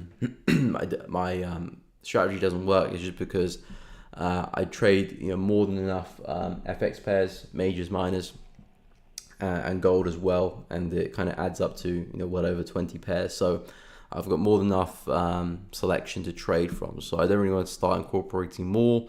And actually, I might start taking out some pairs that I look at and start narrowing it down to some pairs that perform better than others, or some pairs that just give me more opportunities than others. So yeah, I'm not really looking to add to the amount of pairs I trade. I'm looking to get into crypto, but that's something else on the side. Yeah, I don't really trade indices, but I do look at them for people and analyze it. So I will take a look at UK 100. It's been a long time since I looked at it on the stream, but we'll take a look, see. CAD Swiss, we'll take a look as well. No problem. How's CAD Swiss shaping out? Because it is a pair on thy watch list. Yeah, not really doing too much there. I'm not really liking the price action here. I need to see the bears really step back in control before I do anything with this one. Before I short at least. I'm not really looking to buy. So yeah, need to be patient with CAD Swiss. But let me go through. Completely forgot which pair I was supposed to go through. Euro Swiss, the silver, Euro Swiss, then entity CAD. Almost forgot silver again. Okay, so silver, we're on it finally. So yeah, silver is up at some really strong resistance, and at a likely place we could see some downside. And I say this primarily because of the weekly time frame. As you can see, some major lower highs here, 1, 2, and potentially could be seeing a third one here. This looked to be potentially the lower high there, but the market stabbed through one more time, possibly a bit of a bear flag retracement. So we've obviously got the impulse number 1, And then we've got the correction 1 and then possible correction 2 for continuation lower. So even though we've had a really nice impulse to the upside, we haven't actually broken through any major structure. This is still our major lower high in the market, which the market is still respecting. So this is actually a really nice place to actually start looking for some downside. Again, we were talking about silver. Actually, we were talking about silver last week, I remember, and I said some sales look really, really good if we can break through this support here at 24.7. Because if we break through that, then there's a good chance that we probably actually will roll over and see that down move I'm looking for on the weekly. But at the moment, silver's quite bullish, so I wouldn't be looking to jump into any sells. And I probably wouldn't be looking to jump into any buys either, because it's kind of moving sideways. We're respecting the highs a couple times now, or 3, 1, 2, and 3. And we respected the support a bunch of times with all these wicks here. So the market's kind of fluctuating between 26 and 24.5. So anything in this area, I'm not really trying to do anything. I'm not really looking at it as a solid price action or solid market conditions to actually trade through. So I'm kind of waiting for silver to develop, either start breaking through the highs, then cool, momentum would take that to the upside. We've got the major high there at 27. That could be where price is looking to trade towards. Or if we are going to see that reversal, looking at price snapping through 24.8 and then looking for the lower highs accordingly to short to the downside. So anything in this area here for silver, I'm not interested. The price action is just way too choppy and it's kind of just having a mind of its own. It looks like price is retesting this high here, resistance there turns support, but I'm not really looking to trade that. You're trading inside the middle of the range. Again, the probability of trades in the middle of the range versus the high and the low, are quite, substantially lower.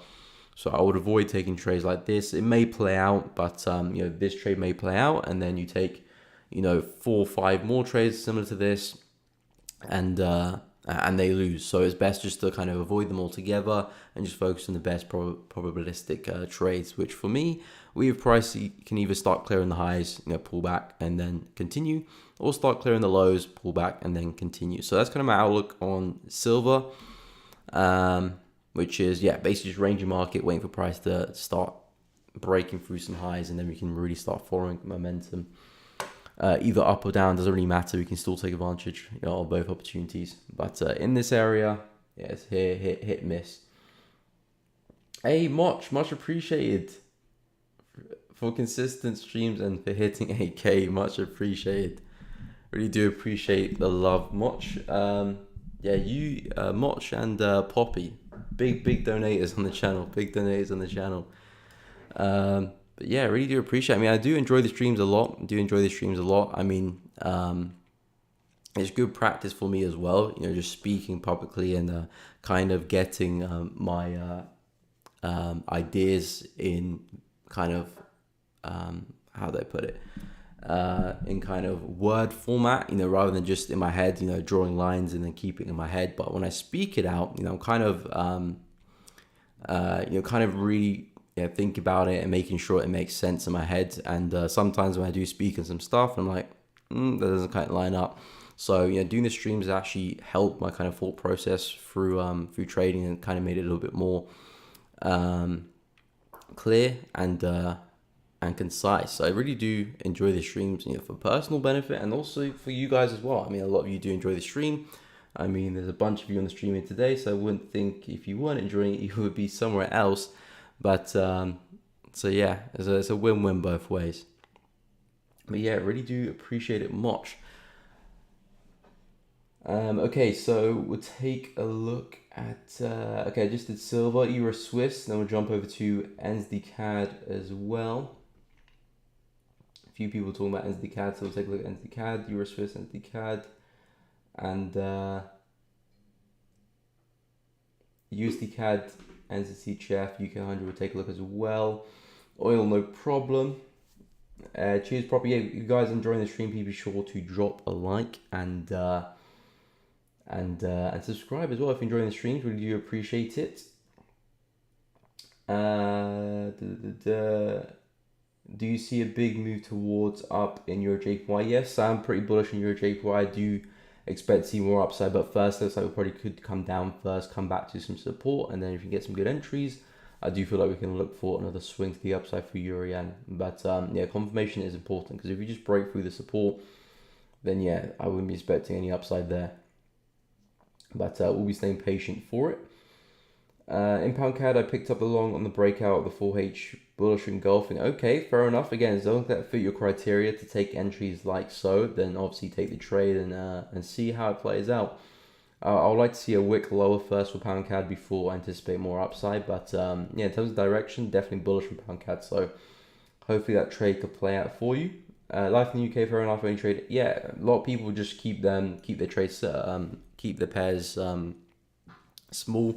Some people only trade 1 or 2 pairs either, 1 or 2 trades as well. I'm a bit more broad. I like having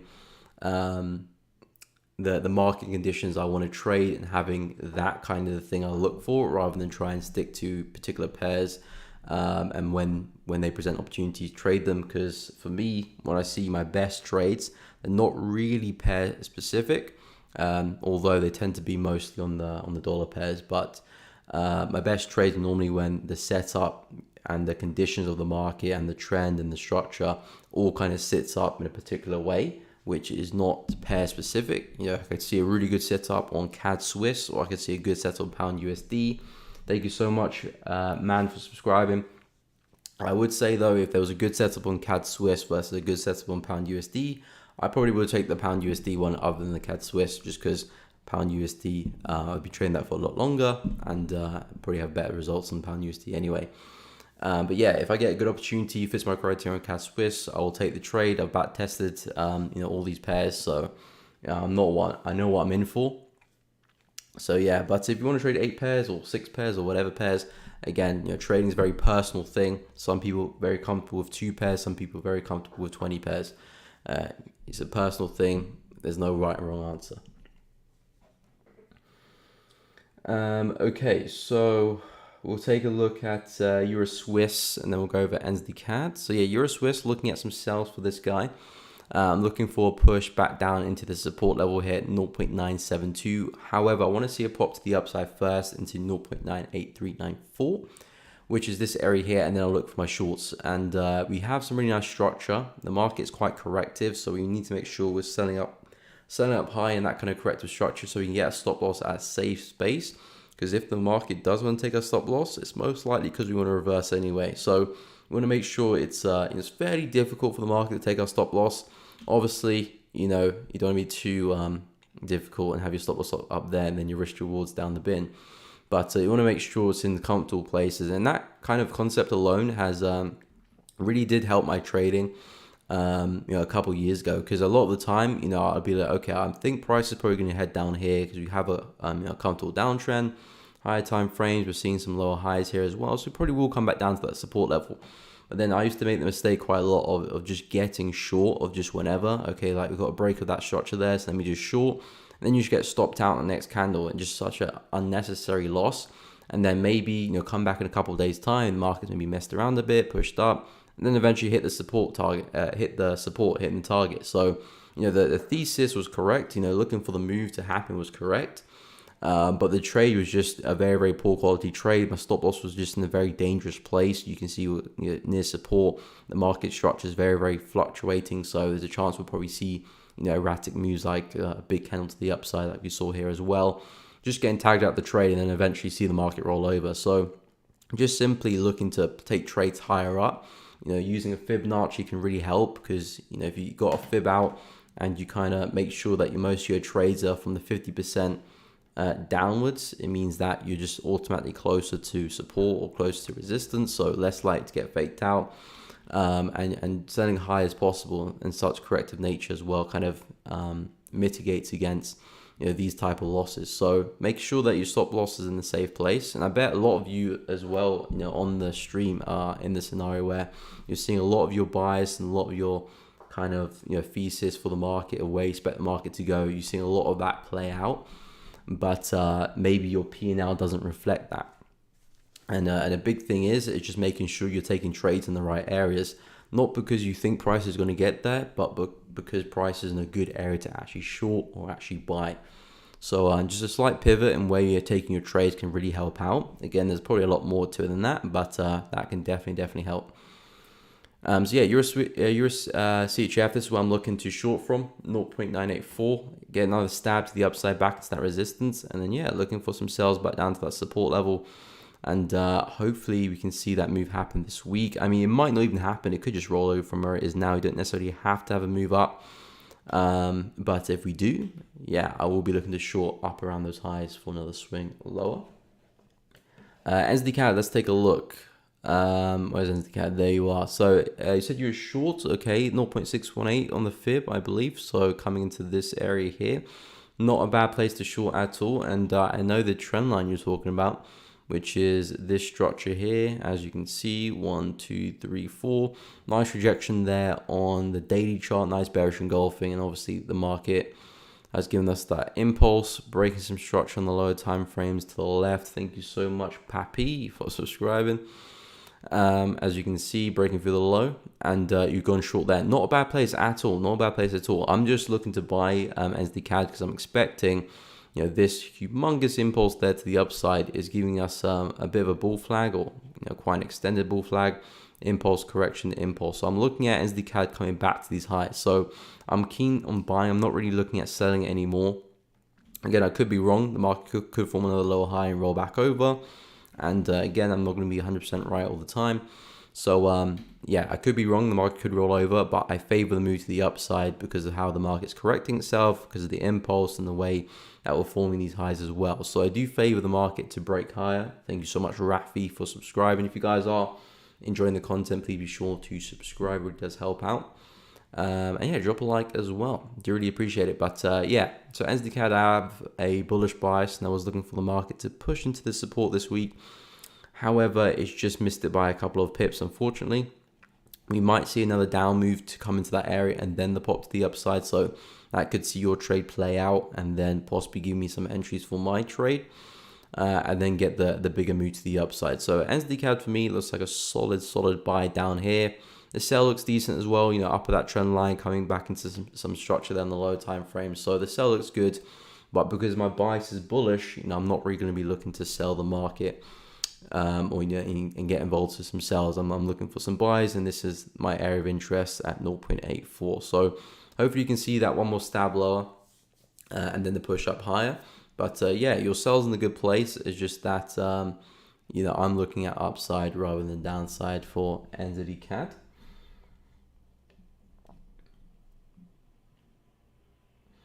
Okay, so NZD-CHF, USD-CAD will take a look next. Actually, I'll go for UK at 100, sorry, and then we'll take a look at NZD-CHF and USD-CAD. Where am I? Okay, Vivek, is long wick is also important when you mark area, exam market reverse after retest long wick. Which market are you talking about? Is long wick also important when you mark area, market reverse after retest the long wick? Yeah, which market are you talking about, Vivek? Because I'm not too sure if I understand your question. Well, I don't understand your question. So yeah, if you can point out which wick you're talking about and which market, then I'll probably be able to answer your question. But yeah, let me know which market you're talking about. Good morning, Crypto Rick. Welcome to the stream. Hope you're doing good. Good day, Nathan. Thank you so much. Hope you're well. I'm doing good. Please look at pound yen for me. We'll take a look. Pound yen is pretty popular today. Thank you so much, Mark, for subscribing. Thoughts on the Aliens D long. Okay, we'll take a look. Ticks over Tings. What is up? Richard, got to go. Cheers for the stream. Actually inspiring as per usual. No problem, Richard. Thank you so much for tagging along.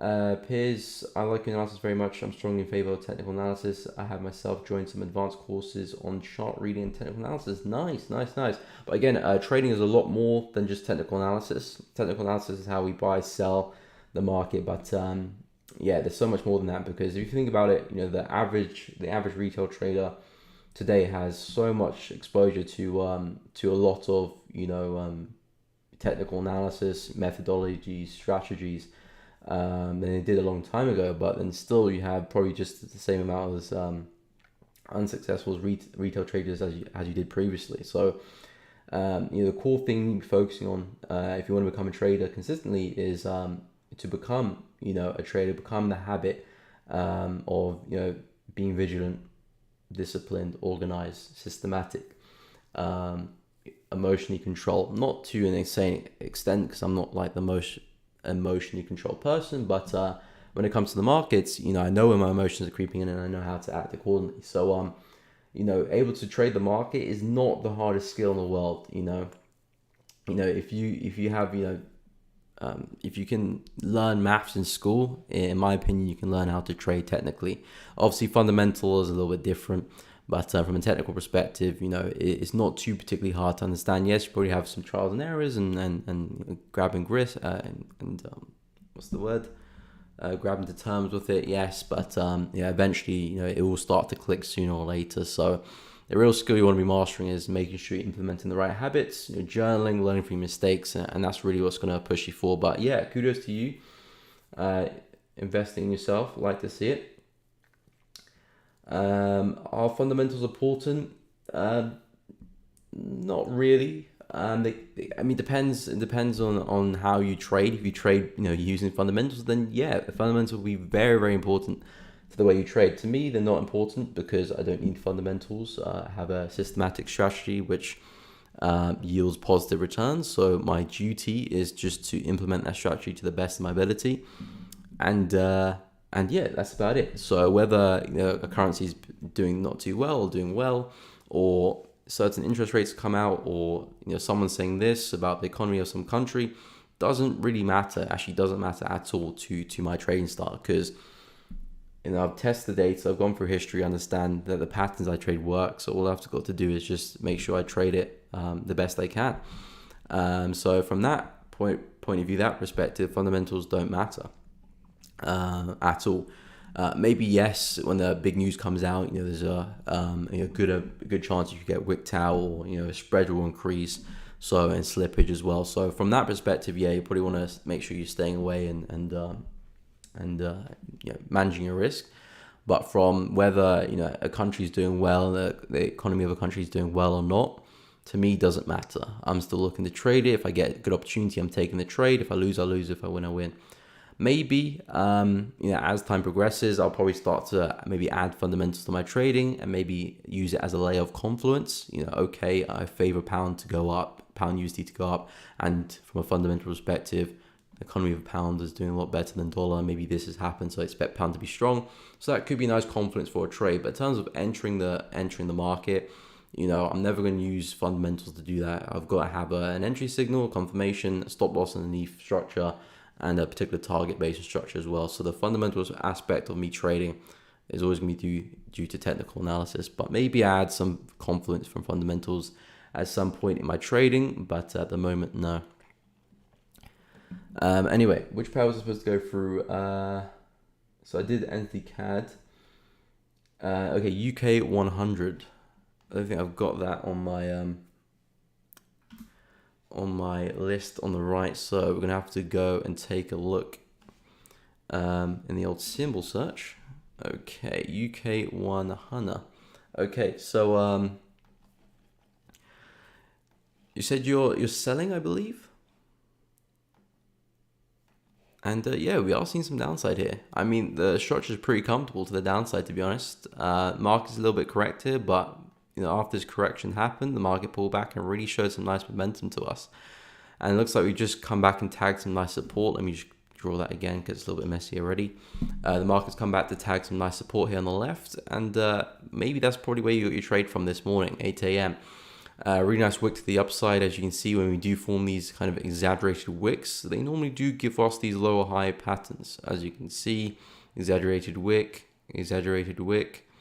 and again, exaggerated wick there. That one, it didn't work too well, but this one seems to be working pretty nicely. So seems some nice downside for this indice. We do have a pretty substantial level of support resistance just below us here.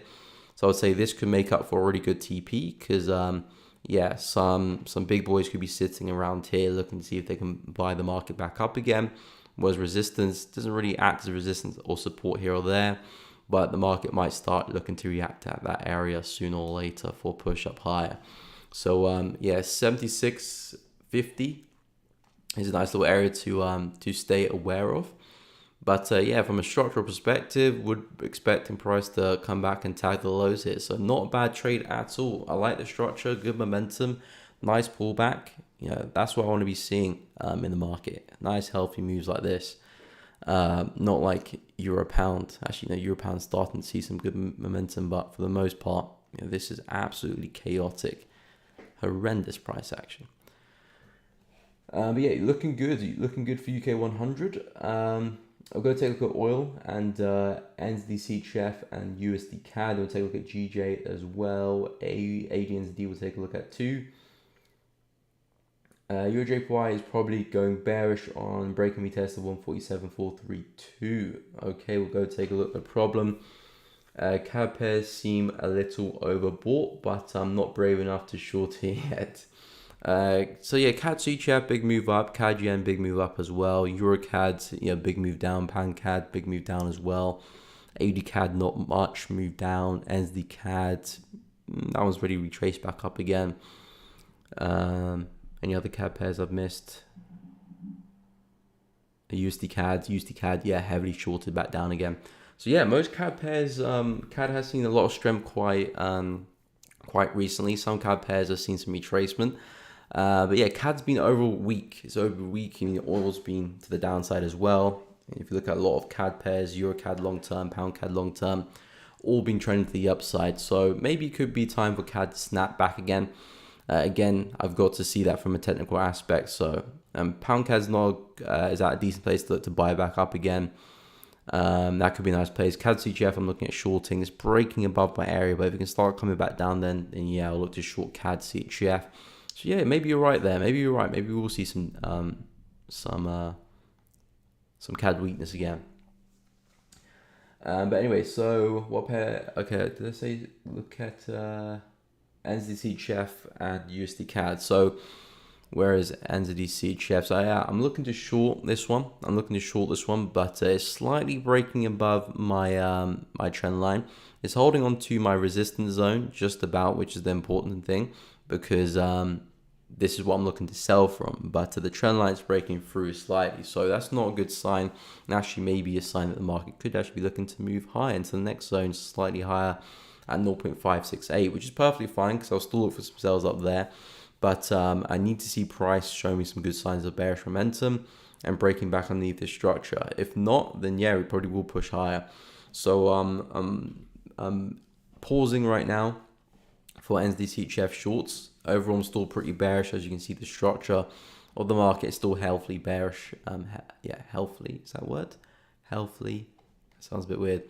But it's still comfortably bearish. So shorts do look good, but as of right now, no confirmation. Market's breaking above trend line. I'll stepping back. Might see another push higher. So yeah, I'm looking to short it, but nothing there just yet. If I go to USD CAD, USD CAD has seen some nice upside here, bouncing off a pretty strong level of support. This is a buy area that I was talking about coming into the week that USD CAD may see a bounce to the upside from, because again, we've got these successive higher lows for USD CAD, 1, 2, 3. And we had another stab into that level, so looking for another pop. Again, I'm not too sure how far we can move here for USD CAD, because overall, though, it's a nice support level, good confluence.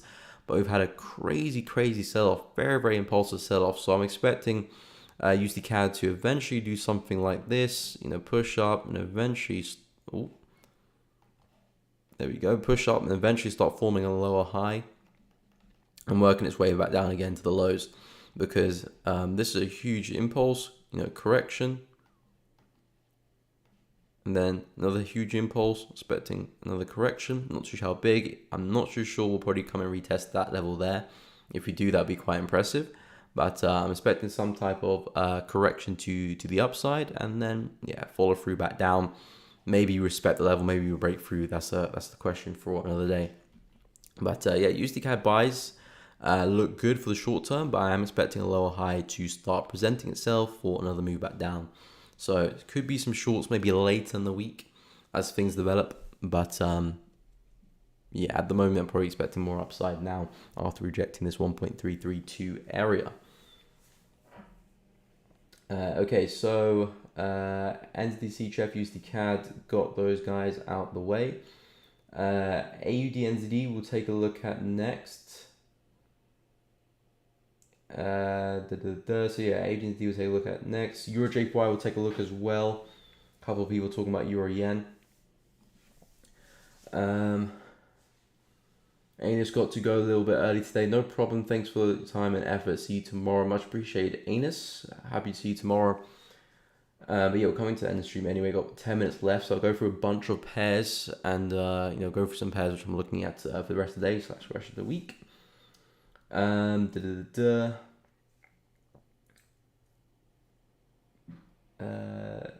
Can after breakout, after the breakout and breakdown market retest and breakout area, if wick is big, can market reverse from the wick, or we need to wait for the body of the candle to retest? Let me read that again. After breakout and breakdown market retest the breakout area, and if the wick is big and market reverse from the wick, or we need to wait for the body of the candles to retest after the... Okay, so you're talking about if the market is broken through, if the market's had a breakout essentially.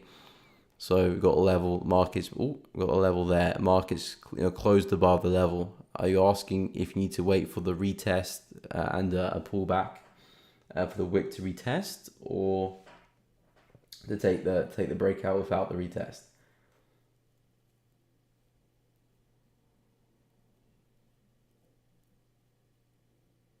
Oh, okay. Is it just the wick or the body as well? It doesn't really matter, to be fair.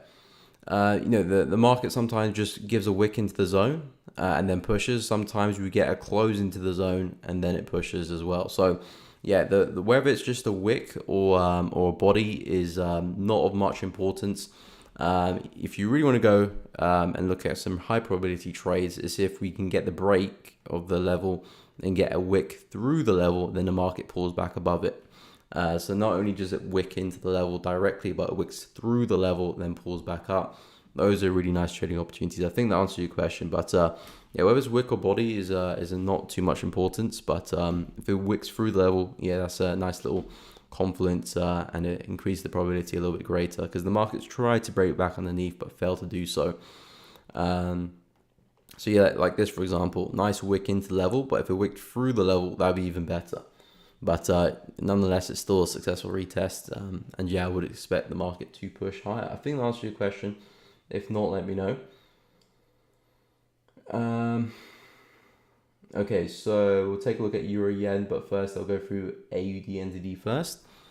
Okay, so AUD NZD, yeah, this one I'm looking at some sales slightly higher up. As you can see, we've got a lovely high over there. We've got a nice little lovely lower high there as well. And then looking for another one coming into this structure, which we didn't quite see yesterday. We didn't quite see yesterday. What I'm doing. We didn't quite see yesterday into that structure there. But if we could see a retest of that area, I'll be more than happy to short.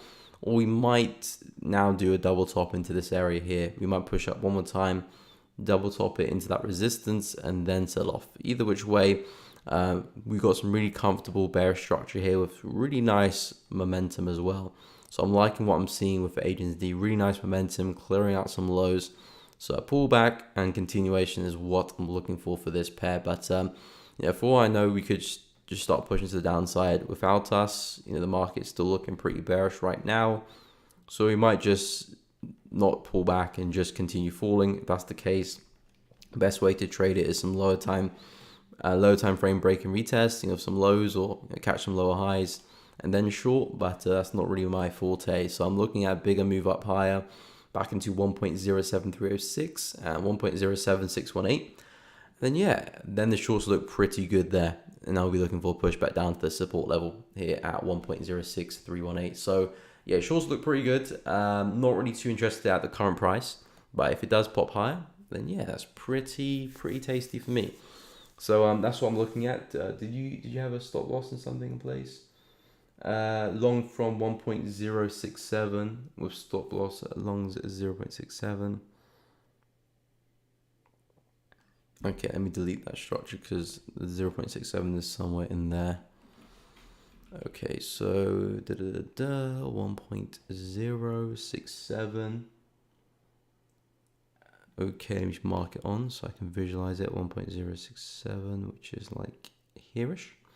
And 1.0636 is a little bit suspect there. 1.066, so something like this. Okay, just underneath the lows pretty much. Yeah, I'm not really a buyer of the market. I mean, I suppose you're looking to buy from the support there on the left. Yeah, it might see some upside, but I'm not looking at that as a high probability opportunity for my trading. And the way I look to trade, I'll only look to be selling Agents D right now. I know it's a decent level of support here, and you could probably drag that across as well to probably line this support level as well. So it's not a bad level of support, but I'd rather be looking to selling up high, in the direction of that momentum, rather than against it. So up here, 1.07320 is my area of interest. I'm not really looking to buy that. Agents D, I know it's a nice push up higher, but I'd rather be looking to sell this one than buy it. So of course, if you fits your plan, take your trades accordingly. I'll just give you my 2 pence and what I think, and what I'll be looking to do. But yeah, I'm not a fan of the longs there. So sells what looks good to me, but if it fits your plan, do what you need to do. I don't want to tell you not to take a trade, and then the trade you're supposed to take plays out. That's just not what you want to be seeing. You want to take the trades you're supposed to take, win or lose. That's just trading for you. Some things will happen nicely, some things won't. Okay, so we'll take a look at Euro Yen now. Euro Yen is probably going bearish on a break and retest of 147.432. What is your opinion? Okay, we'll take a look now. Tosh. Yeah, picture is frozen. Thank you.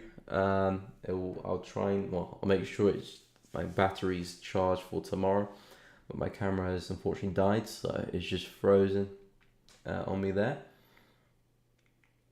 Yes, I've gone through USD CAD as well.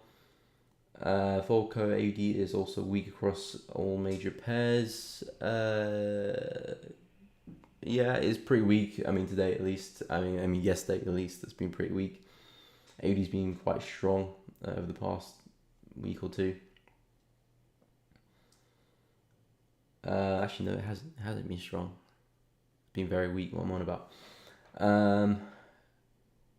Vivek, how you set your stop loss? Yeah, I put my stop loss below candlesticks, below structure. So if I'm buying from a zone, I'll put my stop loss underneath it. Yeah, so basically like ticks over tings is talking about here. If he's looking to buy here, stop loss would be underneath the zone, underneath the candlestick you're buying from.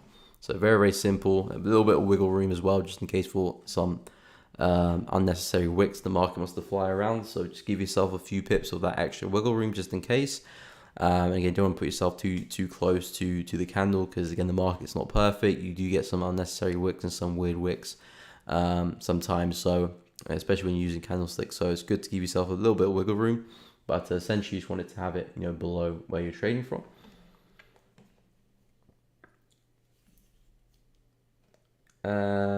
Okay, so let me go through Euro Yen 147.432. Okay, so this is the buy set I'm looking at for Euro Yen. Coming back into the support level, I'm looking to buy from this structure here. I'm looking to see if we can push it back into the highs, but I will be careful of the daily candle closure. I don't want to see a successful daily candle closure back underneath this zone here. If it is, then I will be backing away from Euro Yen buys altogether. But at the moment, we're still rejecting it, still holding as support, so I'm looking for some longs. And you were talking about, was this 147.432? 147.432, 432, 432. Okay, so this level here. So you're looking to see if we can break through that. Yeah, if it breaks through that, then yeah, I would definitely, if we can break through this low here as well, I'll definitely be bearish on Euro Yen. So if it breaks through that support level, I definitely will stop looking for some longs, because at that point we definitely got the daily candle closure through the zone, and now we're breaking through the trend line, breaking through support. And if we break through this low here as well, we've broken through structure, you know, objectively as well. So yeah, if we do break through, I'll shift my bias to shorts. But at the moment, we're still holding, so I'm waiting for some confirmation, and I'll be looking for some longs for euro yen. But if we do break through, I will be looking to back away from the pair and start eyeing up some shorts if I can get some good lower highs in. But we haven't done it yet, so I will be on the lookout. But most yen pairs I'm still looking to long. But anyway, guys, we are coming to the end of the stream. It's just struck 12, so we'll be looking to wrap up the stream. I will be live again, of course, tomorrow and the day after as well. Live every Tuesday, Wednesday, Thursday. If you guys are enjoying the stream, feel free to pop in again tomorrow. If I haven't answered your question, then I hope I will answer your question tomorrow. Apologies if I did not, but thank you so much for coming onto the stream. Thank you so much for the kind messages. Thank you so much for the subscribers hitting 8K and everyone who's liked the video as well. If you haven't liked the video, what are you doing? Make sure you go and like the video. If you want to join my Telegram, link in the description. Do that. I do share my setups there, trades, watch list, videos I create. So feel free, if you want to stay in the loop, to go and check that out. If you are looking for a broker, I do have my affiliate link to IC Markets at the top of the chat. Feel free to check it out if you are looking for a broker. But yeah, guys, thank you so much for coming to the stream. Have a fantastic day, and I'll catch you all tomorrow. Thank you much as well to my moderators, and thank you to everyone coming on the stream. I'll catch you all tomorrow.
Wow.